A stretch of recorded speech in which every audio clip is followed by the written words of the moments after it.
from SBI Studios, Indiana, and is Brendan Hart reporting live. We are currently dealing with Nazi forces under the rule of Adolf Hitler throughout Europe. The United States joined late in the war because of the horrific bombing of Pearl Harbor by the Japanese. Nazi Germany has committed terrible war crimes against the Jewish people in the concentration camps they set up. Nazi soldiers have captured millions of Jewish citizens and locked them away in these concentration camps. Now we go to Saj for more on that. Saj? Good morning, ladies and gentlemen of Indiana. This is Saj Singh reporting live from Nazi Germany in front of these terrible concentration camps that the Nazis are using to do cold-blooded sins.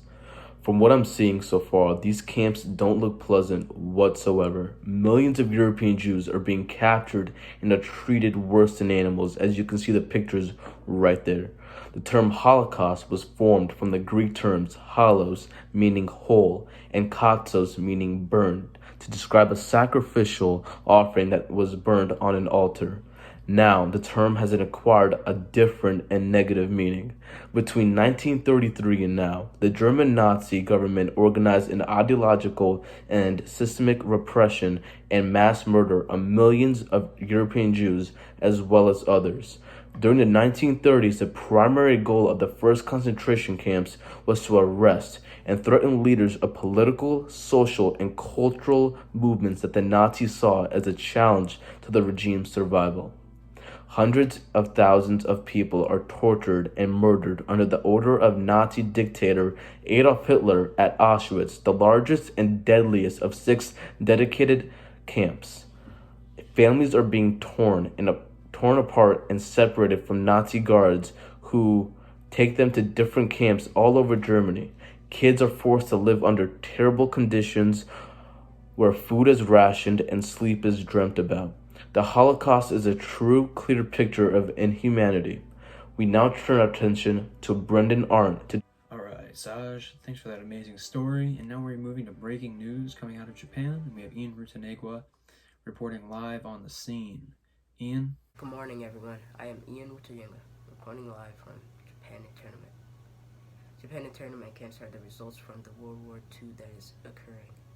The attack that currently happened at Pearl Harbor, which left Americans angered, resulted the President Roosevelt as a commander-in-chief issuing Executive 9066. These camps' conditions have barracks furnace only with coals and coal-burning stoves. Residents only use common bathroom, laundry facility, but hot water is limited. These camps are also surrounded by barbed wire fence. People here are only allowed to be with family members. Looking at the bright side, children are still playing sports and engaging in various activities. Here are some pictures. Picture 1. Picture 2. These pictures visually represent the living condition. The first one visually tells us how the family lived and the tight places they're enduring. Second pictures illustrates how the camps is built and structured. Thank you. Thank you, Ian, for the amazing story coming out of Japan. We will continue to bring you more coverage as we get more details on the story. Now moving on to the Nanking Massacre, also known as the Rape of Nanjing. This happened in December of 1937 and continued in January of 1938. And it was a mass killing and ravaging of Chinese citizens and soldiers that had ceased resisting the Japanese soldiers that had invaded their lands. This attack on the Chinese people of Nanjing happened during the Sino-Japanese War that preceded World War II.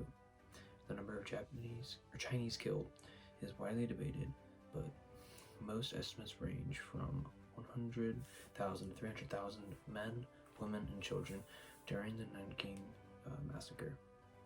The destruction of Nanjing had been ordered by Matsui Iwane.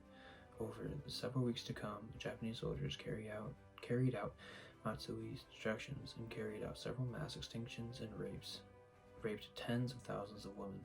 The army looted and burned the city and the surrounding cities as well.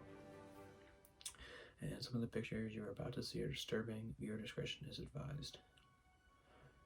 This first picture shows on the left a Chinese woman is tied to a pole, forcibly kissed by a Japanese soldier.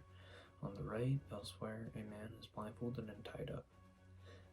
The second picture shows dead bodies laying next to the Kinhwai River. This third picture, a grinning Japanese soldier holds a severed head of a victim in his hand. The army destroyed more than a third of the buildings in Nanjing. The International Military Tribunal for the Far East found Matsui guilty of war crimes and sentenced him to death. All right, thank you, Ian, and thank you, Brendan, for the wonderful broadcast.